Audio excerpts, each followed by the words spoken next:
So what's up? This is Brandon from Ground Dev. I am gonna go over an AI companion tutorial for Unreal 4.25. We are building a zombie shooter, and in the zombie shooter I needed to have AI people that would follow the character, as well as attack the zombies while following the player, but not stop following the player. It seemed pretty simple, so I figured I'd break it down. So starting out, before I even get into working on the AI and whatnot, I'm going to bring in a simple mesh or character as an object, and I'm going to import it to Mixamo and then export it to Unreal. And when I do that, I'm going to show you an issue that I have with multiple characters is they only have one material slot, and you need multiple material slots when the character has multiple material areas. If your character only had that one material slot, then that's fine, but most don't, and I figured I'll demonstrate how I fixed that and got around that, and then we'll get to the AI at the end. Starting out at Mixamo, I was getting the base animations that we will need for the tutorial. Basically, you'll need 3 animations. You'll need an idle animation, a run animation, and an attack animation. For this one, I'm going to be doing it with a sword. You can do it with a punch too if you wanted to, or a kick. So just put your points on your character. My character's off center. It doesn't really matter. It won't be too noticeable in the game.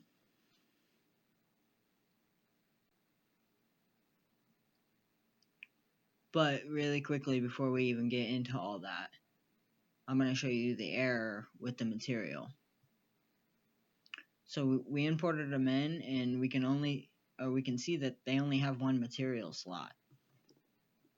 And because they have one material slot, when I try to use any of the other materials that we have imported, which there are multiple, it only goes around the character once. And there's ways to set up UVs for each material, but if it already has the slots set up in a different character, we might as well just use them the proper way.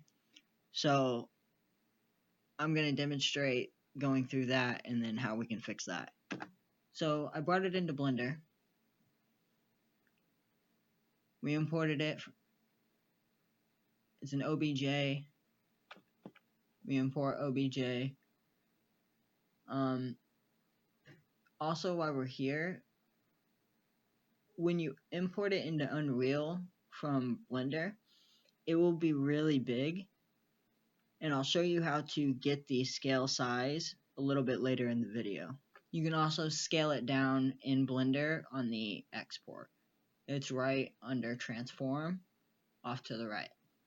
I'll also show you where you can find that number.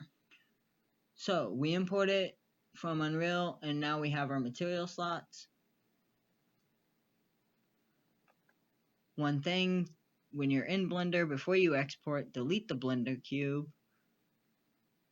I left it in there because I forgot, and I just didn't see it because the character was so big. But on the animations, you can see it. So make sure you delete that, or it'll be exported with it. So I'm just going to get the basic animation. And if you import that as the skeleton as we had before, the animation looks really creepy, and this is what you get from it. It just is really skinny and like connected to just the bone structure. So we don't want that. We need to delete this and put in a new skeleton, or we get goofy stuff like this.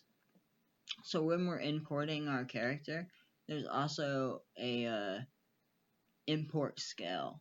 It's right under transform. If you didn't do it in Blender, you could also do it here too as well if your character's a different size than you want it to. And I'll show you where to get that number. add our new mesh in, we add our new animation in, new skeleton, and we see now we have our material slots. Test them out, see if they work. They look like they're working. So okay, set your materials. Long process, we'll just skip through it. Okay, check your animations with it. It looks like it's looking good. Alright, so if you didn't do it now, with your new skeleton from your Blender project, get your 3 animations that you'll need for the tutorial, which is run, idle, and attack. If you do import from Mixamo, import 1 animation with your skin, and then import the rest without skin. It will help you save with clutter.